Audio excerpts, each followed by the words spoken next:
First ever factory outlet, Chandanagar, Mukunda Jewelers, opening soon. No making charges.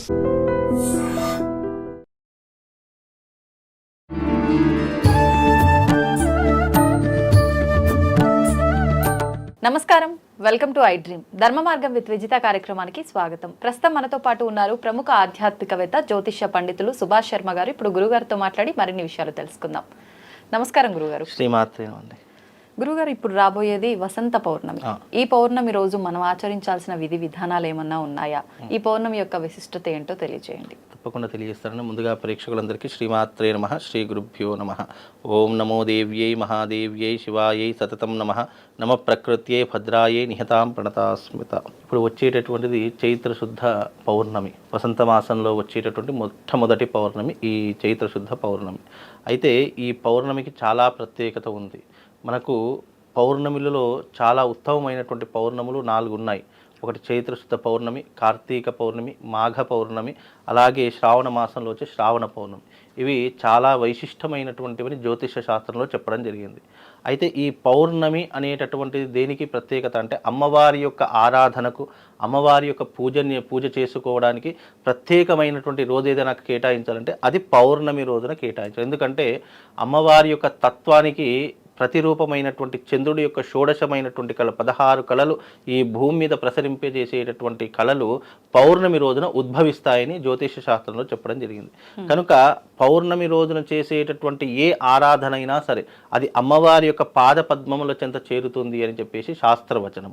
కనుక ఈ పౌర్ణమి, దీనిని మదన పౌర్ణమి అని కూడా పిలుస్తూ ఉంటారు.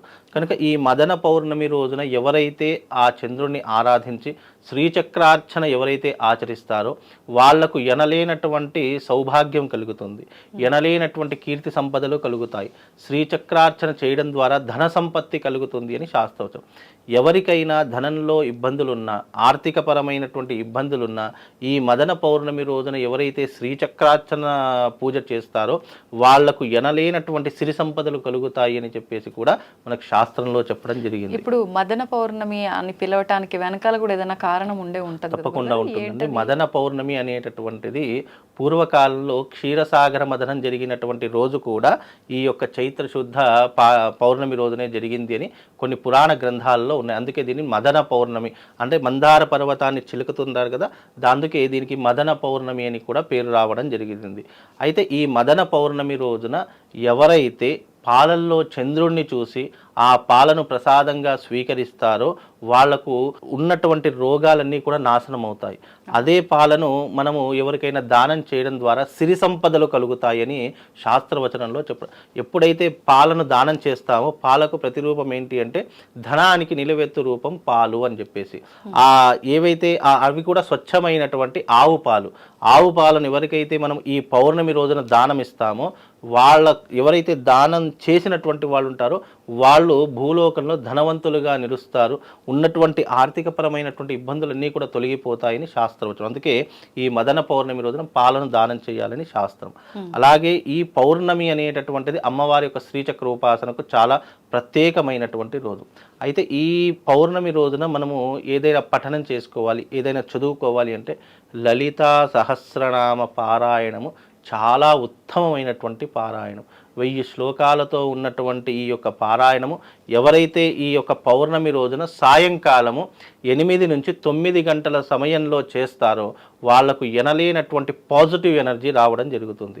అంటే ఒక మనిషికి ఏదైనా శక్తి అవపోసన పట్టుకోవాలి, ఏదైనా శక్తిని మనం పుంజుకోవాలి, ఏదైనా శక్తిని సాధించాలి అని అనుకుంటే ఈ పౌర్ణమి రోజున లలితా సహస్రనామ పారాయణం చేసి చూడండి.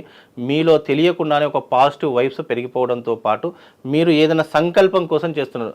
సపోజ్ ఒక ఉద్యోగం కావాలి, లేదా అప్పులు క్లియర్ కావాలి, లేదా ఇంట్లో అన్ని రకాలైనటువంటి ఇబ్బందులు తొలగిపోవాలి, రోగ సమస్యలు తొలగిపోవాలి, నెగిటివ్ ఎనర్జీ, నరదృష్టి, చెడు దృష్టి, గ్రహ దృష్టి ఇవన్నిటినీ కూడా మనం అధిగమించాలి అని అనుకుంటే ఈ పౌర్ణమి రోజున లలితా సహస్రనామ పారాయణము భక్తి శ్రద్ధలతో చేసి చూడండి, మీకు తిరుగుండదు. మీరు అనుకున్నటువంటి సంకల్పము 41 రోజుల్లో తప్పకుండా నెరవేరేటటువంటి అవకాశము ఈ పౌర్ణమికి ఉన్నటువంటి ప్రత్యేకత. అందుకే పౌర్ణమికి ఇప్పుడు లలిత అమ్మవారికి ఏదైనా సంబంధం ఉందా గురుగారు? ఇప్పుడు ఇవన్నీ కూడా లలితా నవరాత్రులు కదా, వసంత మాసం అంతా, వసంత నవరాత్రులు అంతా కూడా లలితా పరమేశ్వరి అమ్మవారి యొక్క నవరాత్రులు కనుక ఈ పౌర్ణమి రోజున ఎవరైతే లలితా సహస్రనామ పారాయణం ఆచరిస్తారో వాళ్ళకు తప్పకుండా ఆ లలితాదేవి యొక్క అమ్మవారి యొక్క సంపూర్ణమైనటువంటి అనుగ్రహంతో పాటు ఆ తల్లి దీవెనలు ఎప్పటికీ కూడా ఉంటాయని ఈ పౌర్ణమి యొక్క ప్రత్యేకత. అందుకే దీని మదన పౌర్ణిమ, అలాగే దీనిని లలితా పౌర్ణమి అని కూడా పిలవడం జరుగుతూ ఉంటుంది.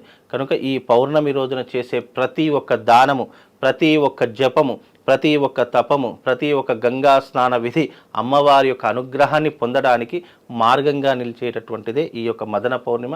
ఈ మదన పౌర్ణిమ రోజున ఈ విధంగా ఆచరించినటువంటి వారికి సిరి సంపదలతో పాటు అమ్మవారి యొక్క అనుగ్రహం సంపూర్ణంగా కలుగుతుంది. పాలు దానం అన్నారు కదా, పాలతో పాటు ఇంకేదైనా వస్తువులు దానం ఇవ్వచ్చా? పాలతో పాటు మనము ఆహార పదార్థాలు అంటే మనం తినేటటువంటి పప్పులు, ఉప్పులు, బియ్యము, కూరగాయలు ఇవి ఉంటాయి కదా, దీన్ని స్వయం పాక దానం అంటారు. ఈ స్వయం పాక దానంతో పాటు ఈ పాలను కూడా దానం ఇవ్వడం ద్వారా విశేషమైనటువంటి పుణ్య ఫలితం కలుగుతుంది. అందులోనూ ఆ రోజున వస్త్రదానం ఇంకా చాలా విశేషం. మనం ఏదైతే మనము దానం అనే దీనికి సార్థకత అంటే మనం ఏదైతే దానముగా ఇతరులకు ఇస్తామో ఆ తీసుకున్నటువంటి వారు, ఇచ్చేటటువంటి వారు ఎవరైతే ఉన్నారో మనం ఏదైతే దానం చేస్తామో ఆ దానం అనేటటువంటిది మనకి ఎల్లవేళలో రక్షణగా ఉంటుంది. ఈరోజు నేను వస్త్రదానం చేశాను అనుకోండి, నాకు జీవితంలో వస్త్రానికి లోటు ఉండదు. నేను ఎవరికైనా అన్నదానం చేశాను అనుకోండి, నాకు జీవితంలో అన్నానికి లోటు ఉండదు. అంటే మనం ఏదైతే దానం చేస్తున్నామో ఆ దానం యొక్క పుణ్య ఫలితం, ఒక్కసారి దానం చేస్తే 1000 పుణ్యం వస్తుంది. ఆ ఏ వస్తువునైతే దానం చేస్తామో ఆ వస్తువు మనకు జీవితంలో లోటు ఉండదు అని ఈ దానం యొక్క పుణ్యము. అంటే ఈ దానం చేయడం వల్ల ఇలాంటి పుణ్య ఫలితాలు మనకు కలుగుతాయి. కాబట్టి ఇప్పుడు పాలను దానం చేయడం వల్ల ఏమవుతుంది అని అంటే గనక ఐశ్వర్య ప్రాప్తి కలుగుతుంది.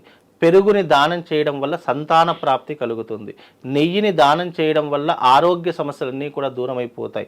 తేనెను దానం చేయడం వల్ల కీర్తి ప్రతిష్టలు కలుగుతాయని శాస్త్రం. ఇలా ఒక్కొక్క దానానికి ఒక్కొక్క సార్థకత ఉంది. కనుక ఈ మదన పౌర్ణమి రోజున పాలను దానం చేయడం వల్ల మనకు ఎనలేనటువంటి సిరి సంపదలు కలుగుతాయని శాస్త్రవచనం. ఇప్పుడు స్వయంపాక దానం అంటే బ్రాహ్మణులకే ఇస్తాం కదా ఎక్కువగా. ఈ పాలు, పెరుగు ఏదైనా బ్రాహ్మణుడికి అంటే ఆలయంలో ఎవరైతే నిత్యార్చన చేస్తారో, నిత్య దైవారాధన చేస్తారో అలాంటి వారికి ఈ దానాలు చెందితే గనక మనకు ఆ భగవంతునికి సమర్పించినటువంటి పుణ్యం కలుగుతుంది. ఎందుకంటే భగవంతుడు నేరుగా వచ్చి తీసుకోలేడు కాబట్టి భగవంతుడు నిత్యము కైంకర్యాలు ఎవరైతే ఆచరిస్తున్నారో అతనికి దానం ఇవ్వడం వల్ల ఆ భగవంతునికి ఆ దానం చెందుతోని శాస్త్రవచనం. అందుకే ఎవరైతే దేవాలయాల్లో అర్చకత్వం చేస్తున్నారో, నిత్యము దైవారాధన ఎవరైతే ఆచరిస్తున్నారో అలాంటి వారికి దానం చేయడం వల్ల పుణ్యము, పురుషార్థంతో పాటు ఈ మనం చేసే దానం ప్రత్యక్షంగా భగవంతునికి చేసినటువంటి పుణ్య ఫలితం కలుగుతుందమ్మా.